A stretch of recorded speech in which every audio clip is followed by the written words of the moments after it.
Pada kesempatan kali ini akan mereview sekaligus membahas sebuah film psikopat senso alias psikopat gergaji mesin. Tak hanya psikopat, film ini juga mengandung unsur sekelompok anak muda yang tentunya dihiasi para bondon yang sangat bahenol. Kalian suka? Oh, sudah jelas. Dijamin merem melek. Pasti tahu kalau merem pas lagi apa dan melek ketika ngapain. Oke lah, film ini berjudul Texas Chainsaw 2013 yang menjadi sequel dari film kopet klasik pertamanya di tahun 74. Penasaran seperti apa petualangan mereka? Mari kita langsung saja ke pembahasannya.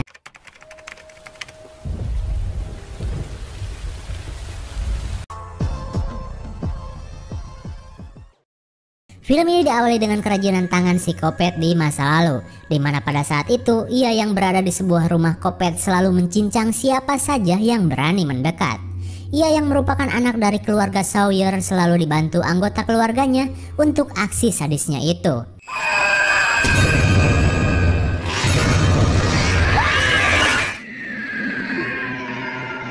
Tapi suatu ketika seorang wanita yang menjadi korban berhasil kabur.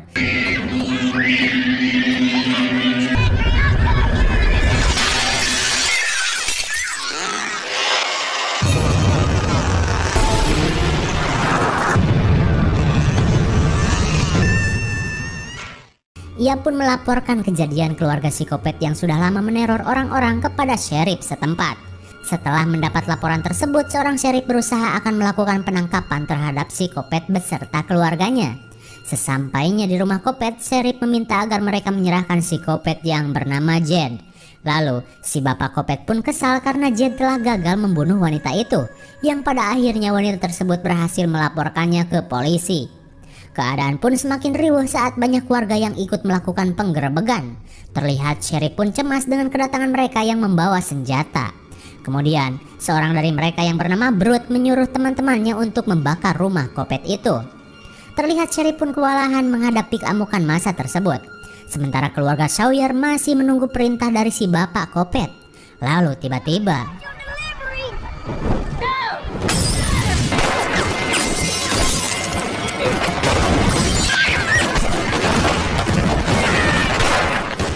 ternyata mereka benar-benar membakar rumah kopet itu.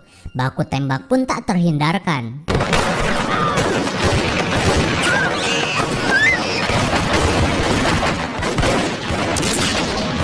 Di tengah banyaknya keluarga Sawyer yang mati tertembak, seorang wanita yang membawa bayi pun tak luput terkena serangan warga.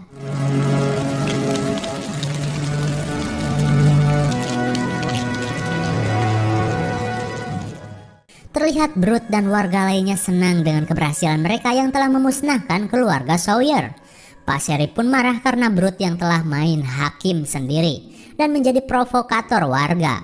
Pembalasan untuk keluarga kopet pun memang pantas mereka lakukan, biar kopetnya hilang saat ombeh.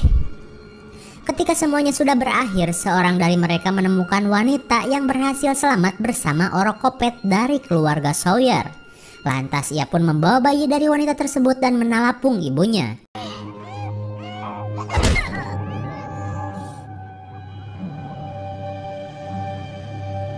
Kalung yang berinisial S tersebut rupanya telah terbakar hingga mengenai dada dari si bayi dan membentuk tanda S di dadanya. Kalian tahu arti S itu apa? Ya, mau psikopat atau Sawyer terserah kalian. Kemudian si bapak ini memberikan bayi itu kepada istrinya yang tak bisa memiliki anak dan berniat untuk merawatnya. Oh, jadi niatnya itu pupulung anak. Sementara itu, Brute yang akan memberitakan keberhasilannya mengajak warga untuk berselfie ria atas hancurnya keluarga kopet yang meresahkan. Dan film pun baru dimulai. Kemudian scene berada di masa sekarang, ya kira-kira 20 tahun kemudian lah. Terlihat wanita seksoi ini berada di rumah si Maghrib yang bernasib baik. Kenapa bernasib baik? Karena pria petinju yang tak pernah bertanding ini memiliki pacar seorang wanita seksoi membahana yang bernama Heather. Sungguh beruntung sekali nasibmu, Ujang. Kemudian si Maghrib tiba-tiba tergiur dengan jigong Heather yang semerbak. Setelah berlatih untuk menjadi champion di Wakanda, baku jigong pun tak terhindarkan. Kemudian di tengah panasnya perhelatan jigong, suara bel rumah mengganggu mereka. Dan ternyata Heather menerima surat dari seorang notaris yang tertulis bahwa dirinya akan menerima warisan dari neneknya. Heather pun merasa heran karena ia tidak mengetahui apa-apa tentang neneknya. Lalu Shin beralih ke rumah Heather. Surat dari notaris itu pun langsung diberitahukan kepada orang tuanya. Tapi efek dari surat tersebut, mereka jadi membeberkan kenyataan yang sebenarnya. Katanya Heather bukanlah anak asli mereka, melainkan seorang anak pulung. Heather pun syok mendengar kenyataan tersebut. Karena rasa kecewanya, Heather pun pergi dan akan menuju New Texas seperti yang dituliskan di surat notaris itu, untuk mencari tahu siapa dirinya yang sebenarnya. Singkat waktu, Heather menceritakan semuanya kepada si bebek Maghrib. Pacarnya pun berusaha menenangkan Heather tentang kenyataan bahwa dirinya seorang anak pulung. Lalu tiba-tiba teman mereka yang lain berkumpul di rumah si Maghrib untuk mengajak Ajojing di saat Halloween. Tapi setelah mereka tahu masalah Heather, mereka memilih untuk menemani Heather ke rumah neneknya. Heather pun terlihat senang dengan kepedulian dari teman-temannya. Singkat cerita, kini mereka OTW menuju New Texas. Jarak yang cukup jauh membuat perjalanan mereka sampai malam hari. Lalu mereka membeli perbekalan di Ojon Mart yang terkenal dengan barang-barangnya yang mahal tapi memiliki brand yang terkenal. Tapi untungnya mereka membayar pakai kartu dana umum, jadi semuanya terasa ringan. Ketika mereka akan melanjutkan perjalanan, tiba-tiba ternyata mereka menabrak seorang pemudik yang ditilang lockdown sehingga dirinya harus jalan kaki hujan-hujanan. Tapi untungnya orang tersebut tidak mengalami luka-luka. Kemudian pria itu berkata, "Gue gak bakalan nurutin kalian, asalkan bagi ciki mahal itu dong." Karena ia tahu ciki dari Ojon Mart emang paling renyah dan gurih, yang rasanya setan banget. Tak cuman itu, pria yang bernama Daryl pun meminta agar ia bisa ikut nebeng ke kampung halamannya. Karena kemarin ia gak bisa mudik, dan sekalinya maksain malah ditilang. Motor bodong pula. Sudahlah. Mereka yang kasihan karena kesuean Daryl akhirnya menyetujui keinginan tersebut. Terlebih karena tujuannya yang searah dan uang bensin yang lumayan darinya. Tak lama kemudian mereka pun gas melanjutkan perjalanan. Di keesokan harinya, mereka pun tiba di sebuah rumah milik Fenre Kersen yang merupakan ibu dari keluarga Sawyer. Mereka pun terlihat kagum dengan rumah besar yang kini akan menjadi milik Heather. Tak lama kemudian si notaris pun tiba di sana. Lalu ia memberikan berkas dan sebuah surat dari neneknya yang ditujukan untuk Heather. Setelah semuanya sudah tersampaikan, si notaris pun bergegas pergi dan mengingatkan Heather untuk segera membaca surat dari neneknya tersebut. Setelah masuk ke kawasan rumah, mereka pun kagum dengan rumah besar yang seperti di sinetron-sinetron Indosiar. Apalagi saat mengetahui isi dalam rumah tersebut. Tak cuman perabotan yang mahal, sebuah permainan kerambol sodok pun berada di sana. Terlihat si Bondon pun girang dengan fasilitas rumah yang komplit itu. Bisa selfie-selfie sambil bilang alhamdulillah nih. Ketika yang lain sibuk dengan keseruannya, Heather mengunjungi pemakaman keluarga di halaman rumah itu. Lalu ia melihat kuburan neneknya yang terlihat masih belum lama alias kuburan anyar. Sementara kuburan yang lain merupakan kuburan dari keluarga Sawyer yang mati dibantai ketika penyerangan warga 20 tahun lalu. Kemudian, Heather dan yang lainnya berencana kembali ke Ojon Mart untuk membeli bahan makanan. Sementara Daryl akan tetap berada di rumah itu dan menjaga barang-barang bawaan mereka. Heather pun terlihat curiga dengan gelagat orang yang baru mereka kenal itu. Dan benar saja, Daryl bukanlah seorang pemudik, melainkan seorang pencuri kelas teri spesialis perabotan dapur. Lalu ia membawa kunci untuk mencari kamar neneknya Heather, berharap di sana ia menemukan sesuatu yang lebih mahal. Ketika berada di dapur, ia melihat sebuah dinding yang menyerupai pintu. Karena penasaran, ia pun memeriksanya. Dan saat berada di basement, ia terlihat heran dengan sebuah piring yang berisi tulang belulang. Lalu, ia berusaha membuka pintu lainnya. Berkali-kali ia coba, tapi tetap saja pintu itu sulit dibuka. Lalu tiba-tiba,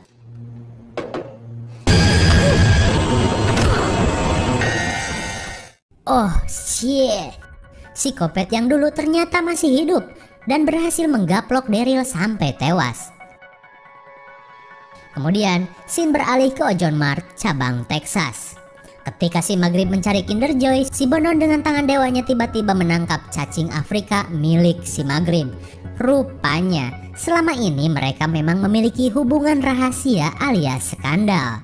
Si Maghrib pun bilang, "Jangan di sini atuh beb, kalau kelihatan pacar gua ntar berabe." Nasib si AA memang mujur, 2 cewek seksoy ia garap. Sementara itu, hater yang sedang membeli beras impor didatangi seorang polisi.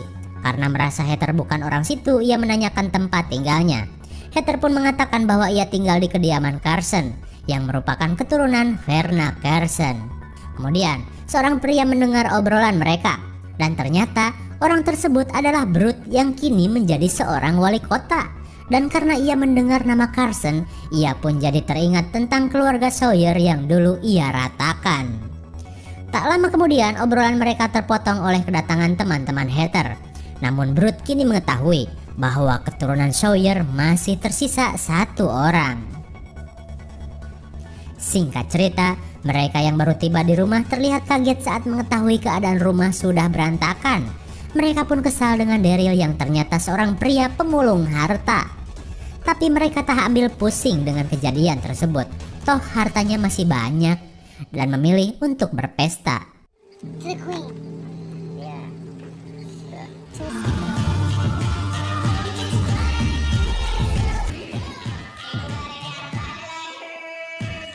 Singkat waktu, malam pun tiba. Terlihat seorang yang bernama Kenny sedang berada di dapur. Lalu ia melihat sebuah pintu kopet yang berada di sana. Dan anehnya, setiap orang yang melihat pintu itu pasti penasaran. Lalu ia pun masuk. Ketika berada di dalam sana, Kenny melihat tas milik Daryl. Lalu ia berusaha mencarinya. Tapi tiba-tiba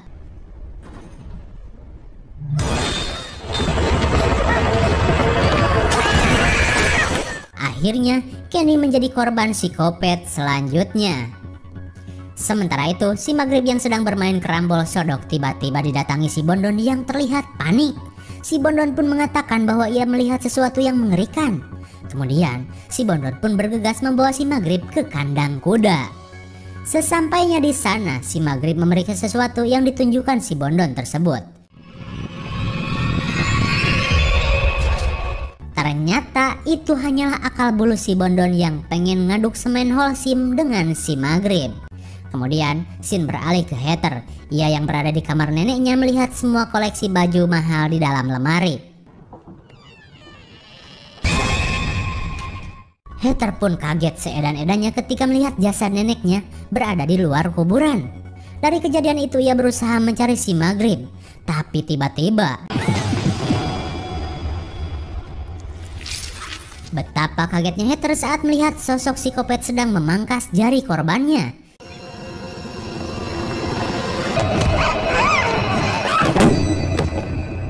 Akhirnya hater berhasil ditangkap psikopat. Alhasil si Maghrib yang lagi ngaduk di kandang kuda selamat gak ketahuan hater. Kemudian psikopat membawa hater ke ruang prakteknya. Ketika berada di sana, hater yang sudah tak berdaya menyaksikan psikopat sedang menjagal teman-temannya.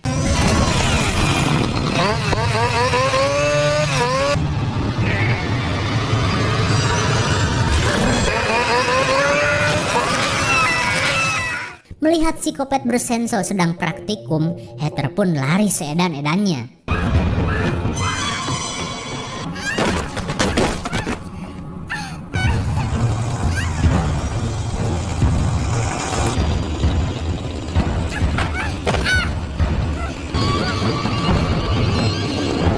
Pelariannya pun kini sampai di pemakaman. Lalu ia pun kaget melihat kuburan neneknya sudah dibongkar. Dan ternyata psikopatlah yang telah membawa jasad neneknya kembali ke kamar. Tapi entah apa maksudnya. Karena tak ada tempat lain untuk sembunyi, ia pun masuk ke peti neneknya. Dan sudah pasti aroma bangke tercium semerbak. Psikopat yang pelangak-pelongo akhirnya mengetahui persembunyian hater. Jurus senso pun digunakan.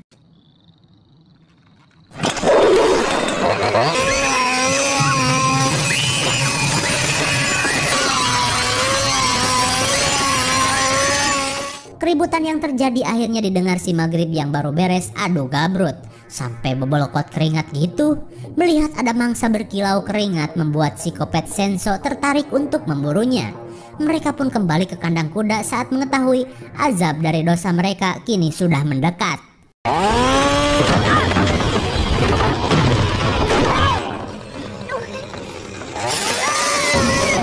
Saat si Kopet tertahan pintu, mereka mencari senjata untuk melawan. Kemudian si Bondon terlihat pede ketika menemukan senjata legend untuk melawan si Kopet. Apakah semudah itu si Kopet mati? Mereka pun tidak tahu, hanya kalian yang tahu. Lalu tiba-tiba, tepat pada waktunya, Heather datang menyelamatkan pasangan selingkuh ini.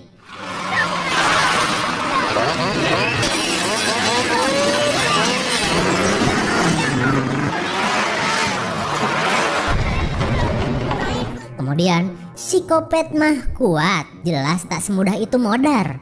Mereka pun bergegas keluar dari kawasan rumah itu. Ketika pintu gerbang otomatis terbuka, mobil mereka malah mogok. Kepanikan pun semakin edan saat si Kopet Senso mendekati mereka. Tapi untungnya mobil kembali menyala.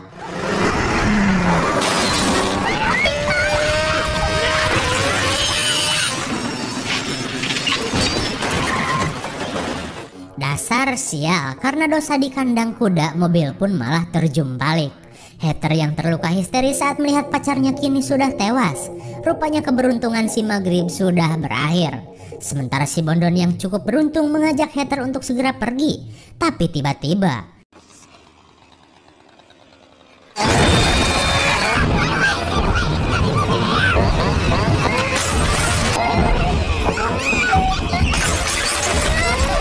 kemolekan paha si Bondon akhirnya berhasil dijilat pisau gergaji.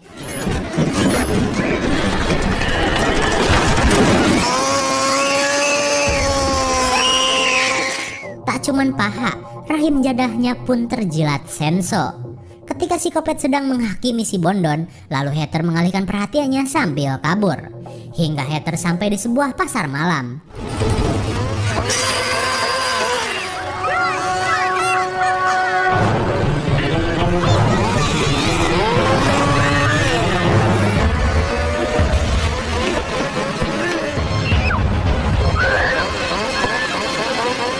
Untungnya, keberadaan polisi bisa mengalihkan perhatian si Kopet.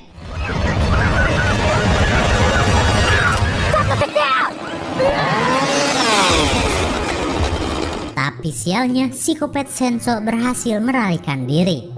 Akhirnya, Heather terselamatkan oleh si Pak Polisi. Singkat cerita, polisi itu pun membawa Heather untuk menemui Sheriff. Dan ternyata, Sheriff itu adalah Sheriff senior yang berada di scene awal tadi. Kemudian Heather menceritakan semuanya kepada Sheriff. Sheriff itu pun kaget saat mengetahui Heather adalah keturunan Sawyer. Apalagi saat ia tahu Jed sang psikopat ternyata masih hidup dan kembali melakukan teror. Lalu polisi itu membawa semua berkas tentang keluarga Sawyer. Dirasa kota akan kembali terancam, Sheriff menyuruh anggotanya untuk melakukan patroli.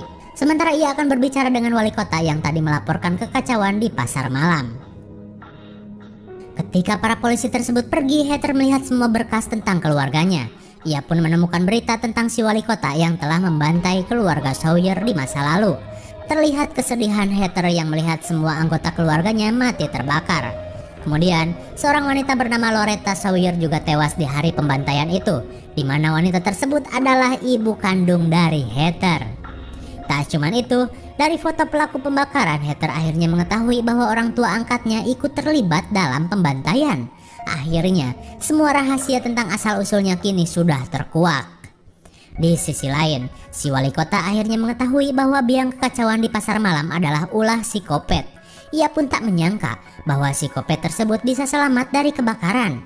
Kemudian, Sheriff menghubungi seorang anggotanya yang sedang memeriksa kediaman Carson pakai video call. Ketika masuk ke ruangan si Kopet, polisi itu pun kaget saat melihat banyak mayat dalam keadaan yang sudah acak-acakan. Dalam ketakutan yang ripuh berbalut keringat, ia pun penasaran dengan sebuah kotak yang berada di ruangan tersebut. Si Bondon yang tadi tanpa sengaja terheadshot polisi botak. Rupanya si Bondon dibawa si Kopet ke rumah jagal. Azab terselesaikan. Dirasa semakin kacau, polisi yang hanya sendirian itu pun berusaha keluar rumah. Tapi tiba-tiba,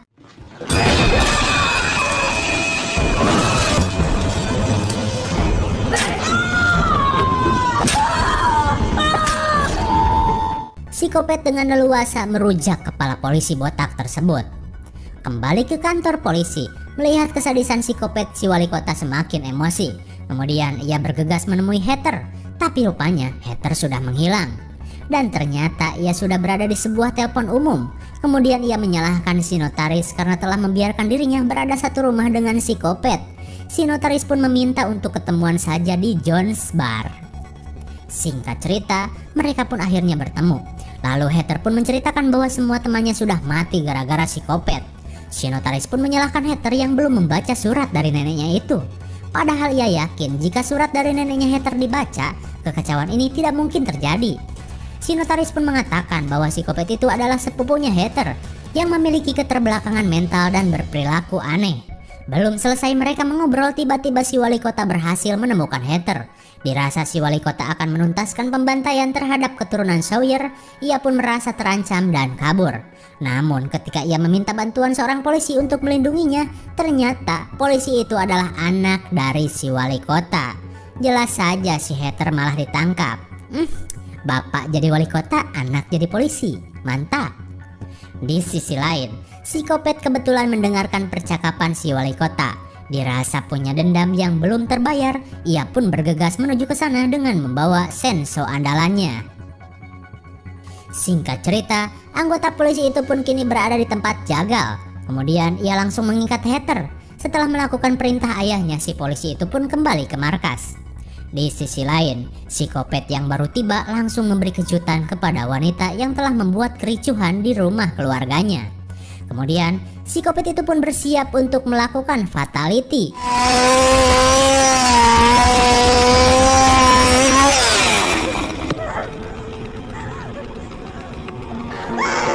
Betapa kagetnya psikopat saat melihat tanda S di dada Heather yang menjadi simbol keluarga besarnya.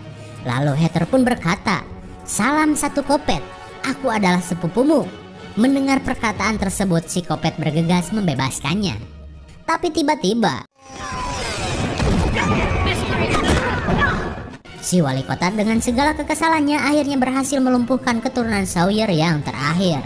Dengan kekecauan itu, Heather berhasil kabur. Tapi rupanya meskipun ia kesal dengan kelakuan psikopat, tetap saja ia adalah sepupunya dan tak mungkin Heather meninggalkannya. Ketika si wali kota akan melakukan fatality, Heather melakukan serangan balik. Asisten si wali kota pun tewas di akupuntur garpu titan. Kemudian ia memberikan gergaji kopet ke sepupunya untuk melakukan aksi balas dendam.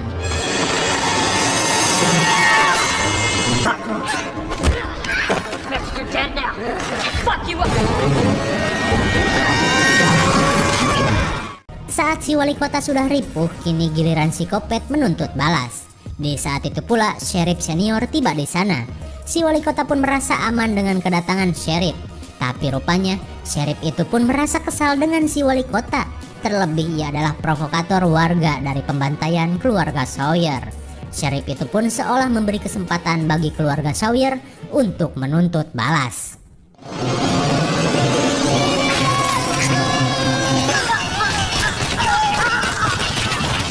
Ketika semuanya sudah berakhir, sheriff itu pergi. Sementara penantian psikopat akan keturunan terakhir Sawyer sudah ia temukan. Singkat cerita, mereka pun kembali ke rumah milik sang nenek. Ketika berada di sana, Heather melakukan perawatan terhadap luka psikopat.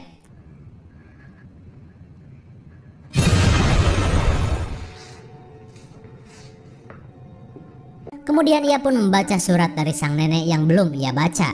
Kemudian dari dalam surat tersebut, nama Heather sebenarnya adalah Edith Rose Sawyer, dan memberitahu Heather tentang sepupunya yang harus ia rawat dan selalu diberi makan daging manusia.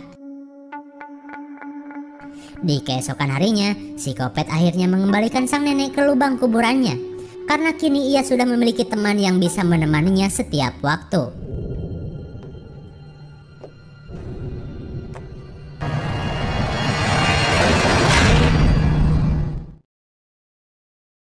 Setelah beberapa hari berlalu, orang tua angkat Heather diundang untuk berkunjung ke rumah besar itu. Dan tak lain, mereka akan Heather beri hadiah. Mau tahu hadiahnya apa? Dan film pun berakhir. Bagaimana? Sadis parah kan? Ya iyalah, sosok psikopat Shenso yang memiliki keterbelakangan mental adalah sumber kekacauan yang terjadi. Dari kelakuan barbarnya yang selalu membantai orang-orang, sekelompok bapac-bapac yang dipimpin Brut tadi kita lihat jadi si wali kota itu loh, akhirnya melakukan aksi pembantaian kepada seluruh keluarga Kopet. Tapi sosok psikopat dan seorang bayi dari keturunan Sawyer berhasil selamat dari pembantaian itu. Hingga saat keduanya bertemu, mereka melakukan aksi balas dendam kepada si wali kota, berikut orang tua angkat dari Heather.